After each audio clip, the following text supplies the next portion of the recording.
I love to read a book and be absorbed in words to escape the life that... Hi everyone, so this is my review on Carnival of Souls by Melissa Marr. This is the uncorrected proof copy. I was sent it a few months back actually, so I apologise for it not having illustrations, but I will put a picture of the cover here so you can see it.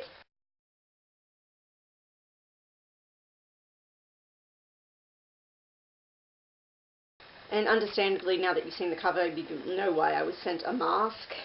I was excited for this book because you may or may not know I'm a fan of Melissa Marr's Wicked Lovely series, and I do own her adult novel Graveminder over there.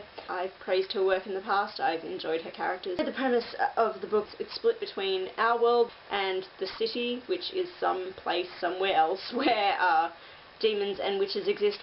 They used to coexist, but things went bad, and now it's essentially a demon populated city with some witches there under the authority of the demons. Witches are no longer trusted by demons and vice versa. They hate each other. There's an enmity there.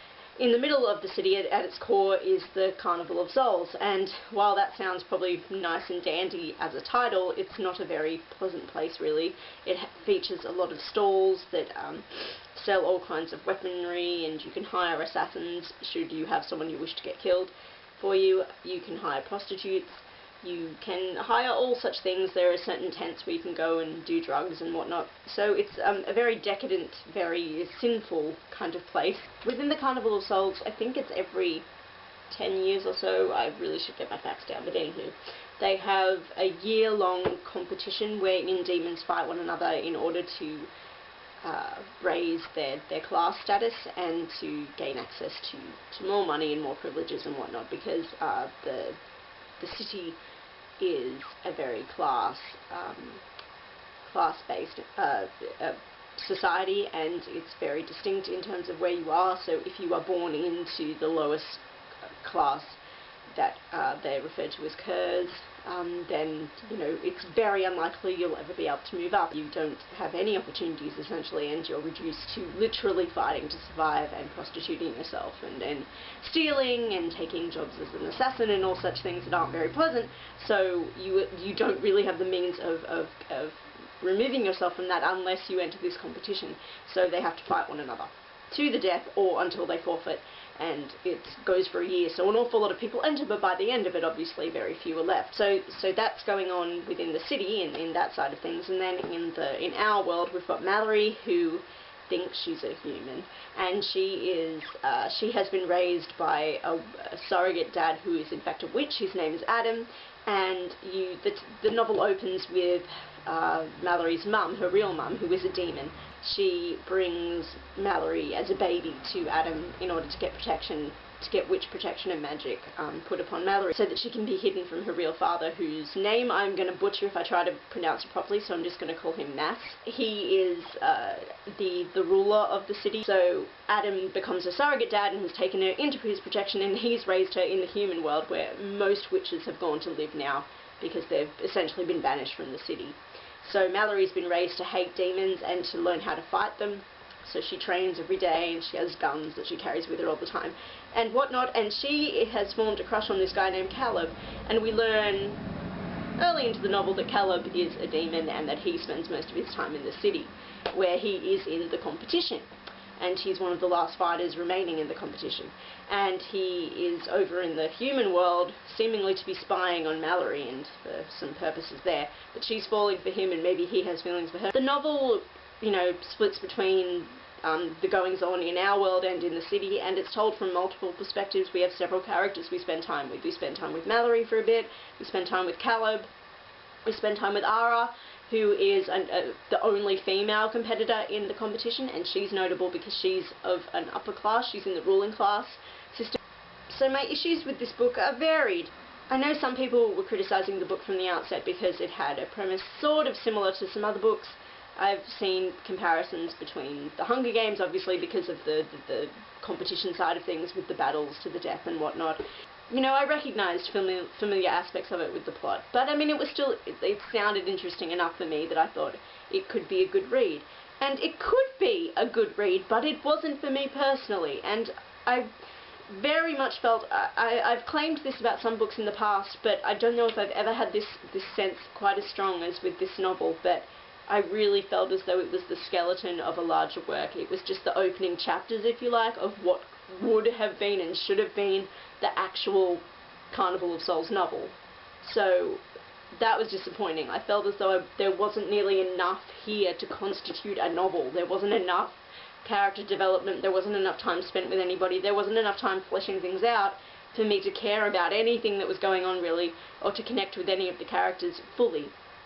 The world building was interesting, and Melissa Marr likes to give you drips and drabs of info. She doesn't info dump, she prefers to just weave it in and out, which is good and effective, but it was done so in such a way that it still didn't feel substantial enough, and I was curious, but by the end of the book, I had long since ceased to care.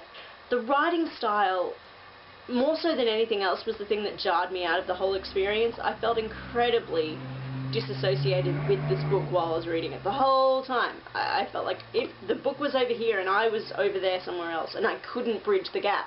There was so much repetition in this book. It's insane how often things would be repeated, or just, you know, twisted around in a slightly different wording, and you'd be given the same information or the same sentiment that you had been given on that exact same page, or just a few pages prior, by the same character, no less. A lot of the time it was Caleb. He was very guilty of repeating himself. And I was just thinking, I spent the whole novel thinking, I've already been told this, or you've already said that, or you've already expressed that feeling like 5 times. And I just thought, I actually felt like I was going a little bit loopy while reading it. It was the strongest sense of reading deja vu I have ever had throughout the whole book. It wasn't just in one instance.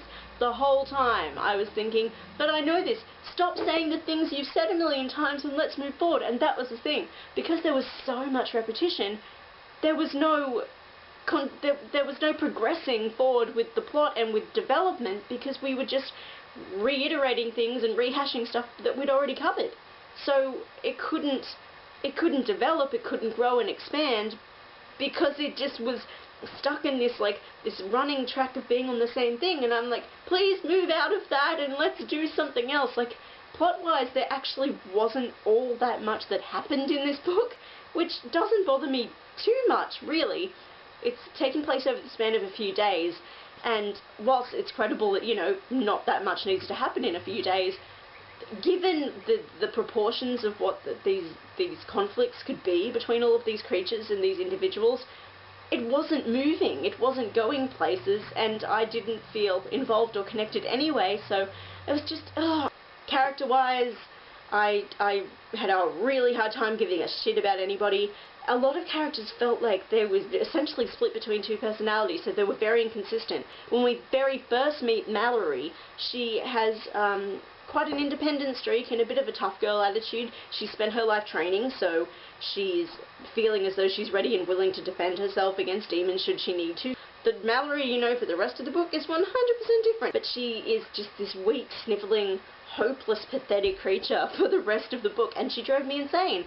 And yes, the very, very close, very isolated, very intense bond that she shares with her father, Adam, that can maybe be attributed to this, but the fact that she continually refers to Adam as Daddy just lessened my respect for her so much. It's fine if you want to call your father Daddy every now and then, that's totally fine. But continually referring to him as Daddy just made me think that perhaps she was emotionally and mentally, you know, inhibited in some respect, but that wasn't meant to be the case. Yeah, lost all respect for Mallory. Not that we actually spent all that much time with her in the end. That was the thing. It was very hard to pick who the hell was the protagonist of this book. And, you know, multiple protagonists, that's totally fine, but it didn't even feel like that was the case. It felt like we were probably meant to have known who we were really focusing on and whose story it really was. I'm assuming probably it was actually meant to be Mallory's, but we lost her for the 3/4 of the book. She wasn't really around. The other 2, Caleb and Ara, their stories had a bit more weight, really, I think, and held my interest a tiny bit more, but it also didn't feel like they were really meant to be the protagonists. So I don't know if, like, it's going to do a Wicked Lovely thing down the road with the rest of the series and, like, pick novels that will focus more on some of the individuals we met in this book. So this is kind of like a medley, if you will. It's like establishing your cast of characters, and then you'll get to spend time with them more independently in future books. Maybe that'll be the case. Caleb as a character I didn't care for very much, and I knew I should, because his plight when it's revealed is quite desperate, and he's in really dire circumstances, being born a cur, so things aren't good for him, and he has Zevi who is his packmate, and you know, they're both really struggling to get by every day. And Zevi I cared for a little bit more, as I usually do supporting characters. He was at least empathetic for me.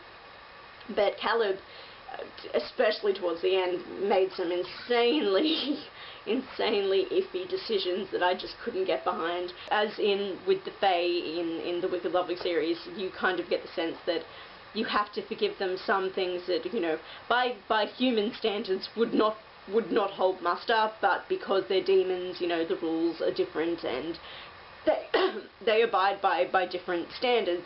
So perhaps I should be a little more lenient, but I was just like, oh, that ain't cool, man. Ara I thought I'd care for a bit more. She had a kind of somewhat of a Katza feeling from Graceling to her, an independent, fiercely independent streak to the point of sheer stubbornness, and I could kind of get behind that, but ultimately I just didn't spend enough time with her to really get to know her, and her reasons for doing what she did. At first, I thought I could understand and comprehend those, and I thought, yep, that's cool, I'm down with that. But then, you know, it turned out that there were some other motivations behind her action.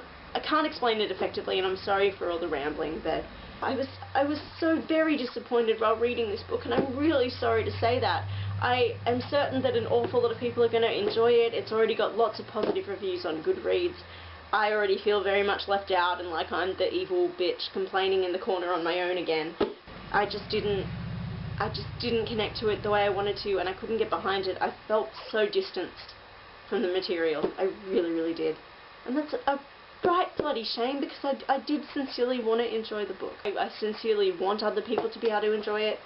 I'll probably try and pick up the next installment, just out of curiosity, and to see if it's any better and if I respond to it more. I do wonder if perhaps it's simply that I have an uncorrected proof copy, and maybe a lot of changes were made between this and the published product that people will be purchasing now, that I'm seeing in stores. Maybe there was lots of extra editing, maybe there were more things inserted back into the story. I don't know, but goodness me, I hope that's the case. We'll see what the common consensus ends up being, but I just couldn't like it very much.